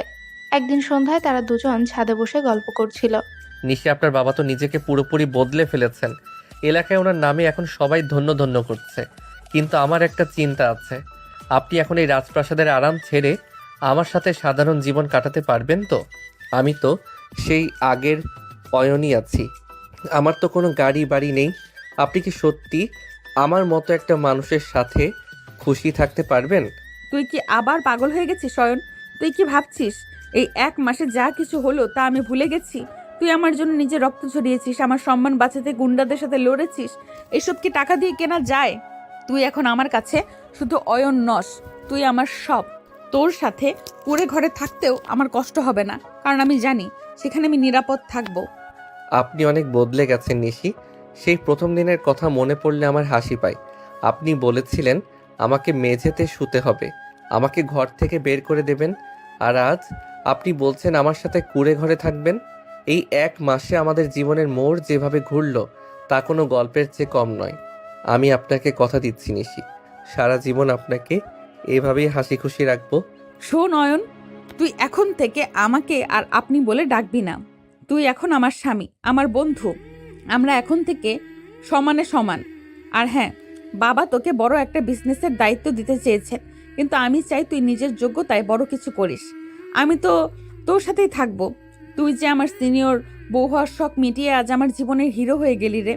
আচ্ছা বাবা, ঠিক আছে, এখন থেকে তোমাকে তুমি করে বলবো, কিন্তু তুমি যদি মাঝে মধ্যে আবার সে আগের মতো রাগ দেখাও তবে আমি কিন্তু পালাবো। তোমার ওই লাল ডায়েরির চেয়েও ভয়ঙ্কর তোমার রাগ। তবে সত্যি বলতে তোমার এই রাগটাই এখন আমার কাছে সবচেয়ে মিষ্টি লাগে। অয়ন নিশির হাতটা শক্ত করে ধরে। আকাশে চাঁদের আলোয় দুজনের মুখ উজ্জ্বল হয়ে আছে। নিশি অয়নের কাঁধে মাথা রাখে। তাদের বিয়ের শুরুটা তিক্ততা দিয়ে হলো, শেষটা হলো এক গভীর ভালোবাসার মাধ্যমে। নিশি আর অয়ন এখন আবার তারা দাবার গুটি নয়। নিশি আর এখন আর কারো দাবার গুটি নয়। তারা এখন একটা সুন্দর সাজানো বাগানের 2টি ফুল। সব ঝামেলা মিটে যাওয়ার পর নিশি আর অয়ন আজ নিজেদের ঘরে খুব শান্তিতে সময় কাটাচ্ছে। বাইরে ফুরফুরে বাতাস আর আকাশে বড় একটা চাঁদ উঠেছে। ঘরের জানলার পর্দাগুলো বাতাসে উড়ছে। নিশি আয়নার সামনে দাঁড়িয়ে নিজের শাড়িটা ঠিক করছিল। এমন সময় অয়ন পেছন থেকে এসে দাঁড়ায়। নিশি, একটা কথা জিজ্ঞেস করি? আমরা তো এখন নিজেদের অনেক কাছাকাছি চলে এসেছি, সব কিছুই নতুন করে শুরু হয়েছে, কিন্তু একটা জিনিস আমার খুব খটকা লাগে। এই যে আপনি আমাকে এখনো তুই করে বলেন, আপনি কেন আমাকে তুমি করে বলেন না? তুমি বললে শুনতে আরো বেশি ভালো লাগতো না? কেন তোকে তুই বললে তোর খুব খারাপ লাগে বুঝি? আসলে কি জানিস অয়ন, তোকে তুই বলতে আমার বেশি সহজ লাগে। মনে হয় তুই আমার অনেক আপন কেউ। তুই বললে একটা অন্যরকম অধিকার পাওয়া যায়। অনেক মানুষ তো অনেককে তুমি বলে, কিন্তু তুই বলার মাঝে যে আলাদা টান আছে সেটা তো অন্য কিছুতে নেই। তোকে তুই বলতে আমার বেশি আপন আপন লাগে রে। তা তো ঠিক, কিন্তু আপনি তো এখন আর আগের সেই নিশি নেই। আপনি এখন আমার স্ত্রী। আমরা দুজনে মিলে একটা নতুন জীবন শুরু করছি। আপনি যখন আমাকে তুমি বলবেন তখন আমার কাছে মনে হবে আমি আপনার যোগ্য কেউ। তুমি বললে আমারও শুনতে খুব ভালো লাগবে। একবার বলেই দেখুন না কেমন লাগে। আচ্ছা বাবা, ঠিক আছে, এত যখন করে বলছিস, আসলে হুট করে তো অভ্যাস পাল্টানো যায় না। ঠিক আছে, এখন থেকে তোমাকে তুমি করেই বলবো। খুশি তো এখন? তুমি তুমি তুমি ঠিক আছে এখন? খুশি হয়েছো তো? হ্যাঁ, অনেক খুশি। এই তুমি ডাকটা আপনার মুখে শোনার জন্য আমি অনেক দিন ধরে অপেক্ষা করছিলাম। এখন মনে হচ্ছে আমাদের সম্পর্কটা আসলেই পূর্ণতা পেয়েছে। নিশি, তুমি যে আমার জীবনে এসেছো এটাই আমার সবচেয়ে বড় পাওয়া। তোমাকে আমি কোনো দিন একা হতে দেব না। অয়ন নিশির হাত দুটো নিজের হাতের মুঠোয় নেয়। নিশি আজ খুব শান্ত হয়ে অয়নের চোখের দিকে তাকিয়ে আছে। অয়ন নিশিকে আলতো করে নিজের বুকের কাছে টেনে নেয়। নিশিও কোনো বাধা দিল না, বরং পরম শান্তিতে অয়নের কাঁধে মাথা রাখলো। তাদের মাঝে এক অদ্ভুত মায়া কাজ করছে আজ। তুমি আমাকে এতটা বদলে দিয়েছো অয়ন, আমি ভাবতেই পারিনি। আমি তো এক সময় নিজেকে নিয়েই ব্যস্ত থাকতাম, কিন্তু তুমি আমাকে শিখিয়েছো মানুষের পাশে থাকা আর কাউকে নিঃস্বার্থভাবে ভালোবাসা। তুমি জানো, আজ যখন তুমি আমাকে এভাবে ধরে আছো, আমার মনে হচ্ছে পৃথিবীর সব সুখ আমার কাছে চলে এসেছে। আমাকে কোনো দিন ফেলে যাবে না তো? পাগল নাকি? তোমাকে ছাড়া আমি থাকবো কিভাবে? তুমি আমার জীবনের সব। আজ থেকে আমাদের এই নতুন পথ চলা শুরু হলো। কোনো ঝগড়া নেই, কোনো মান অভিমান নেই, শুধু আমরা দুজন আর আমাদের এই ছোট্ট পৃথিবী। তোমাকে আমি সারা জীবন এভাবেই আগলে রাখবো নিশি। তুমি শুধু আমার পাশে থেকো। আমি কথা দিচ্ছি অয়ন, এখন থেকে আমি শুধু তোমার। তুমি যেভাবে চাইবে সেভাবেই হবে।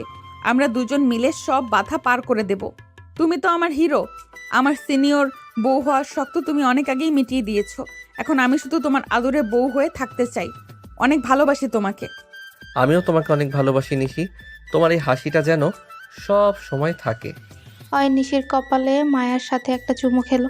নিশি অয়নকে আরো শক্ত করে জড়িয়ে ধরলো। জানলার ওপাশে আকাশের চাঁদ যেন তাদের এই ভালোবাসার সাক্ষী হয়ে রইল। এক কঠিন লড়াই আর রহস্যের পর তারা দুজনে এক সুন্দর আর শান্তিময় জীবনের পথে যাত্রা শুরু করলো।